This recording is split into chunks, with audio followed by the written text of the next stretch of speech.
नमस्कार मित्रों।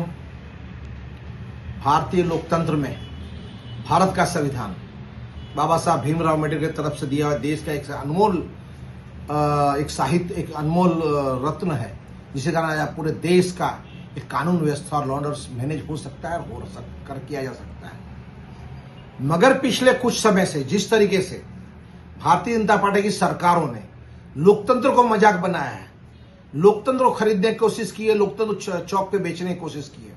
जिस तरह एमएलए खरीद बेचो, मिनिस्टरों को खरीद बेचो, लोगों को रिजाइन ले लेने का, लोगों को कहीं और पोस्ट देने का, कहीं और खरीद लेने का, किसी बेच देने का, जो लोकतंत्र मजाक बना दिया है चुने प्रतिनिधियों को हैरान करने का, और उसने सब हद जो है ना उसको पूरा कर दिया है।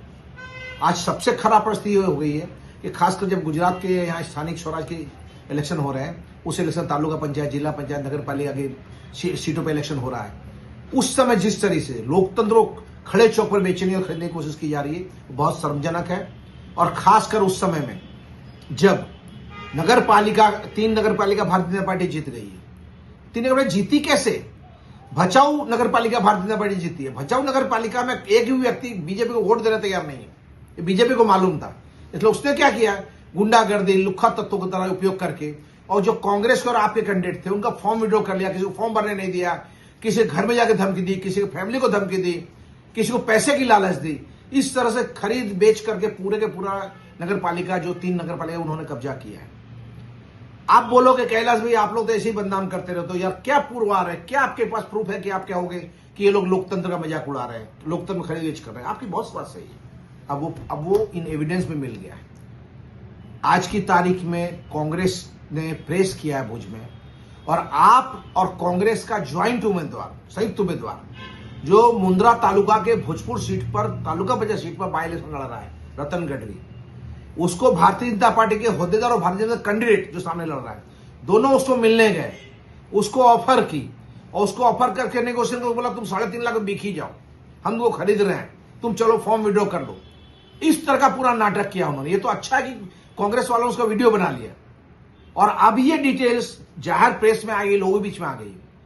अब मैं भारतीय जनता पार्टी के वैसे ईमानदार लोगों को, भारतीय जनता पार्टी में ईमानदार लोगों को उनको बोल रहा हूं, जो राजनीति को निष्ठा, सत्यता और ईमानदारी से करते हैं उनको बोल रहा हूं, लुक्खा गुंडे तत्वों को नहीं बोल रहा हूं। अगर उनको लगता है कि राजनीति में अगर लंबी रेस चलानी हो तो अब लोकतंत्र को जगाने का समय आ गया है। मैं तो आरएसएस से पूछता हूं, मैं तो गुजरात के एक रिस्पेक्टेड गवर्नर जिसके बारे में बहुत इज्जत है उनसे पूछता हूं कि सर आप लोग क्या कर रहे हो?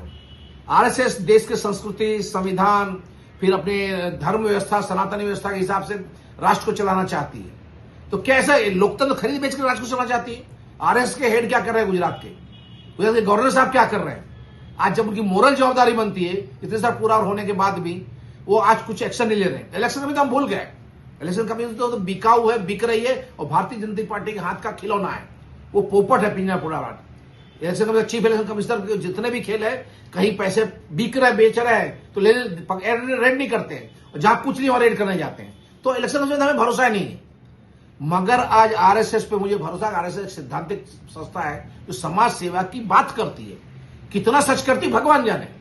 पर जो आज हो रहा है उससे पता चला आरएसएस भी ईमानदार नहीं है, नीति वाली नहीं है, और आरएसएस ऐसे लोकतंत्र के बिकाऊ बाजार में बीजेपी को सपोर्ट कर रही है। आरएसएस के हेड को आगे आके बोलना चाहिए, हम इस तरह के काम को स्वीकारते नहीं है। और गुजरात के मुख्यमंत्री, गुजरात के गृह मंत्री, गुजरात के गवर्नर और गुजरात के आरएसएस सबको हेड को बोलता हूं कि अगर लोकतंत्र बचाना है, समय है ना, समय तुरंत निकल जाता है। कल आज आप हो, उससे पहले बहुत सालों नहीं थे, फिर आप निकल जाओगे। पर जो यही पद्धति, यही सिस्टम गुजरात में और राजनीति में रही, तो भविष्य का लोकतंत्र, भविष्य की राजनीति कितनी गंदी और खराब होगी ये आप समझ सकते हो। जय हिंद।